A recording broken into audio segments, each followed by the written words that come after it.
بسم الله الرحمن الرحیم. سلام خدمت دوستان و عزیزان، امیدوارم حالتون خوب باشه. گفتم یک کلیپ ضبط کنیم در باب ثبت نام کلاس‌های علوم غریبه، چه حضوری چه آنلاین، داخل تلگرام و دوره‌هایی که حالا هستش که یه توضیحاتی بهتون داده بشه. عزیزان میتونن در باب طلسم نویسی حرفه‌ای،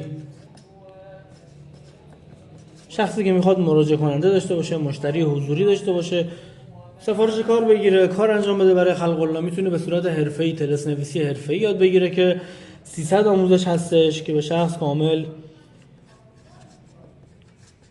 آموزش داده میشه. دوره بعدی دوره پاکسازی و راقیه‌گری و جنگیری هستش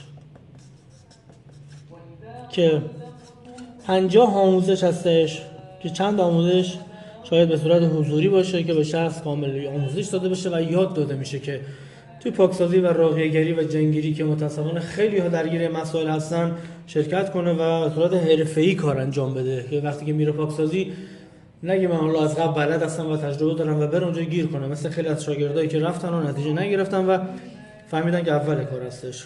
خودم بیش از حداقل ادعایی ندارم ولی بیش از حداقل 400 پاکسازی انجام دادم و تجربه هایی کسب کردم که باز هم کمه، چون روش های جدیدی میاد و موکلین جدیدی میان برای پاکسازی. بیشتر پاکسازی هم اشخاص درگیر جن عاشق و بارداری از اجنه بودن، خانم ها، که خدا رو شکر تونستیم حداقل 100 نفر از خانمایی که پاکسازی کردیم مشکل بارداری از اجنه رو حل کنیم و خدا رو شکر مشکلاتشون رو حل کنیم. هیچ وقت ادعایی هم نداشتیم، هدف حل شدن مشکلش بوده. دوره بعدی دوره احضارات و موکل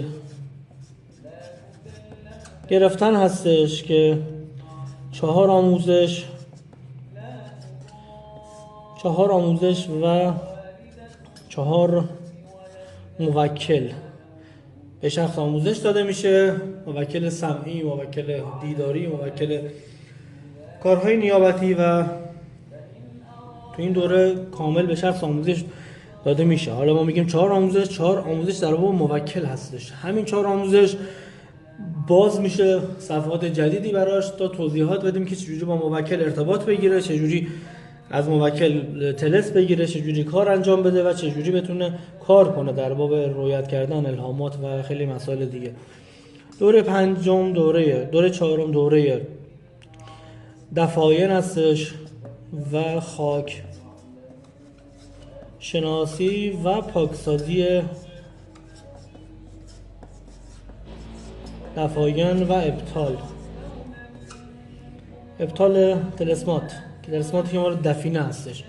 دوره دفینه ها هستش، خاک شناسی دفینه ها، پاکسازی دفینه ها و ابطال سحر دفینه ها. بعضی از دفینه ها ببینید طلسم داره، سحر داره و باید باطلش کرد و موکلین قدرتمند از دیوه ها هستش. دوره بعدی دوره پنجم دوره ساخت انگشترهای انرژی دار.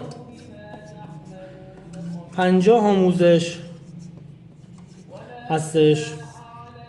این آموزش هم 10 آموزش هستش دفینه ها. حالا البته اکثرش حضوری هستش که به شخص حضوری باید کار انجام بده و حضوری باید خاک و نحوه پاکسازی و نحوه ابطال طلسمات دفینه ها رو و خیلی چیزا رو بشناسه که درگیر مسائل نشه. ساخت انگشترهای انرژی دار که انگشترها رو چجوری فعال کنید، چجوری انرژی بدید از طریق موکل بهش، چجوری کد بدید و اسم و چجوری فعالش کنید و خیلی از چیزهای دیگه.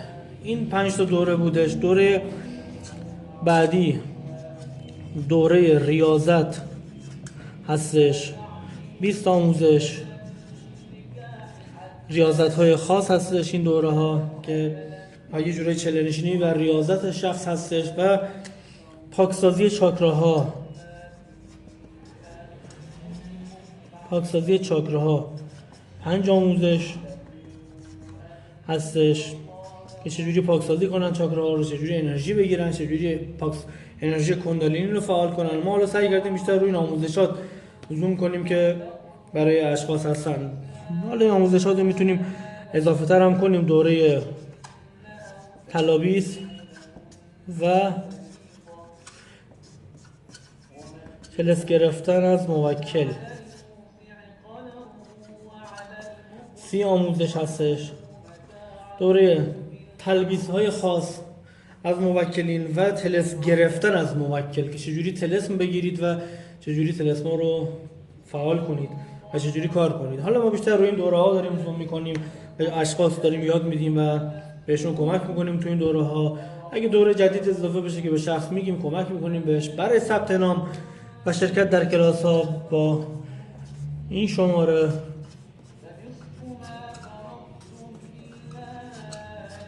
واتساپ میتونید پیام بدید و هماهنگ کنید. برای شرکت در کلاس ها بهتون توضیح داده میشه و در هر دوره هم میخواد شرکت کنید بهتون آموزش داده میشه. دوره مبتدی هم هستش، کسایی که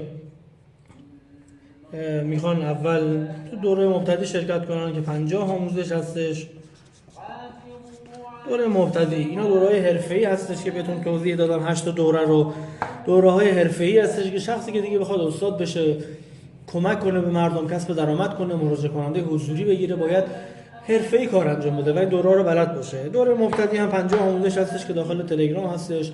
دوره‌های حالا حضوری بعد از این دوره به شخص که تعداد حداقل زیاد باشه از شهرهای مختلف چون ثبت نام میکنن هستش، براشون سعی میکنیم ماهی 2 جلسه الی 3 جلسه حضوری وقت بذاریم تعدادی که رسیده باشه در شهرهای مختلف که داخل کلاس ها شرکت کنن. بالا پیج اینستاگرام، تلگرام، یوتیوب هم که دارید این کلیپ رو به اشتراک بذارید برای عزیزان و کسایی که بخوان ثبت نام کنن به صورت حرفه‌ای کار انجام بدن، به صورت حرفه‌ای که دیگه نیازی به هیچ استادی نداشته باشن بعد از مدتی، بستگی به تلاش خودشون داره همه چیز، که دیگه سمت این کارها اصلا نرن و خودشون انجام بدن برای حل کردن مشکل در شهر خودشون. امیدوارم حالا کامل توضیح داده باشم، خوب و واضح باشه، کلیپ طولانی نشه. عزیزان هر سوالی داشتید میتونید واتساپ پیام بدید. خدا نگهدارتون.